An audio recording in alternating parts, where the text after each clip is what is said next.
اللہ تعالیٰ قرآن کریم میں فرماتا ہے کہ وہ شرک کے علاوہ تمام گناہ معاف کرتا ہے۔ میرا سوال یہ ہے کہ بہت بڑے گناہ جیسے کسی کا قتل وغیرہ کیوں معاف ہو سکتے ہیں جبکہ شرک معاف نہیں ہوتا؟ شرک اللہ تعالیٰ کہتا ہے کہ اگلے جہان جا کے نا میں پھر کیونکہ وہ میرے مقابلے پہ آئے تھے نا، تو قاتل جو ہے وہ بھی بعض دفعہ شرک کر رہا ہوتا ہے۔ وہ یہ کہتا ہے کہ میں کسی کو مار بھی سکتا ہوں، زندہ بھی رکھ سکتا ہوں۔ حضرت ابراہیم کے جو مقابلے میں بادشاہ آیا تھا اس نے بھی یہی کہا تھا، ٹھیک ہے۔ اس لیے اللہ تعالیٰ کہتا ہے تم کہتے ہو نا میں اللہ تعالیٰ کے مقابلے پہ آیا ہوا ہوں، اس لیے اللہ تعالیٰ کے مقابلے پہ کراؤ گے تو پھر ٹھیک ہے، تو میں معاف نہیں کروں گا میں۔ باقی گناہ جو ہیں دوسرے، قتل بھی ہے، اگر انسان معافی مانگ لے تو اللہ تعالیٰ معاف کر دیتا ہے۔ ایک شخص تھا، اس نے 99 قتل کر دیے، پھر اس کو خیال آیا کہ میں معافی مانگوں اللہ تعالیٰ سے۔ وہ معافی مانگنے کے لیے کہ بزرگ کے پاس گیا، کس طرح معافی مانگوں؟ انہوں نے کہا کہ تم نے اتنے قتل کر دیے، تم معاف نہیں ہو سکتے۔ اس نے اس کو بھی قتل کر دیا کہ چلو 99 سے 100 پورے ہو گئے۔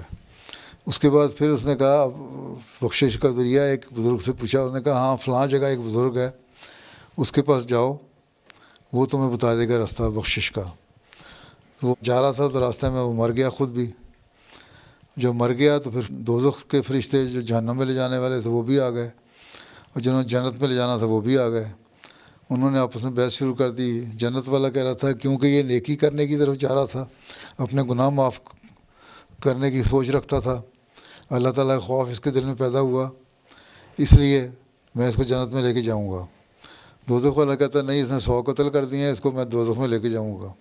اگر فیصلہ ہوا کہ فاصلہ ناپا جائے، جب فاصلے ناپے لگے کہ جنت کی طرف زیادہ قریب ہے یا دوزخ کی طرف، تو اللہ تعالیٰ نے ایسے حکمت کی کہ جو فیصلہ اس نے طے کر لیا تھا نا اللہ کے معافی کی طرف آنے کا، وہ فاصلہ جو تھا وہ قریب تھا زیادہ معافی کا، تو فیصلہ ہوا کہ وہ جنت میں چلا جائے گا۔ تو اللہ تعالیٰ کہتا ہے اگر تم معافی مانگ رہے ہو قتل کرنے کے بعد تو میں تمہیں معاف کر دوں گا، لیکن شرک کرنے والا جو ہے وہ آخر وقت تک مشرک ہی رہتا ہے۔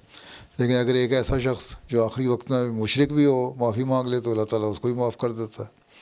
لیکن سزا اگر کسی کو دینی ہے تو اللہ تعالیٰ تھوڑی بہت سزا تو ہر ایک کو دیتا ہے۔ اگر کوئی معافی نہیں بھی مانگتا لیکن اس نے کوئی نیکیاں بھی اگر کی ہوئی ہیں تو پھر اللہ تعالیٰ ان نیکیوں کا اجر بھی دیتا ہے اور اس کے گناہوں کا وزن کم کر دیتا ہے۔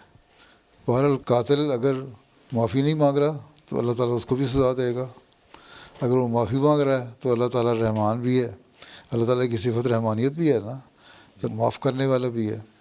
تو جو معاف کرنے والا بھی ہے، رحمانیت کی جذبہ بھی ہے، تو اللہ تعالیٰ اس صفت کو استعمال کرتا ہے اور ان کو معاف کر دیتا ہے۔ اور جو بالکل قاتل ہے، ظلم کرنے والے ہیں، ان کو اللہ تعالیٰ معاف نہیں کرتا۔ ویسے تو ایک وقت میں ایسا آئے گا، آنسل نے فرمایا کہ یا اللہ تعالیٰ نے فرمایا کہ جہنم خالی ہو جائے گی، سارے لوگ ہی جنت میں چلے جائیں گے، ٹھیک ہے۔ سب سزائیں بھگت کے نا تھوڑی تھوڑی، جس طرح ہسپتال میں جاتے ہیں علاج کراتے ہیں نا، مریضوں کا علاج ہوتا ہے، جو ٹھیک ہوتا ہے تو ہسپتال سے فارغ ہو جاتا ہے، اس طرح ہی جنت میں چلے جائیں گے لوگ، جہنم سے فارغ ہو کے اپنے سزائیں بھگت کے، جیل کاٹ کے، ٹھیک۔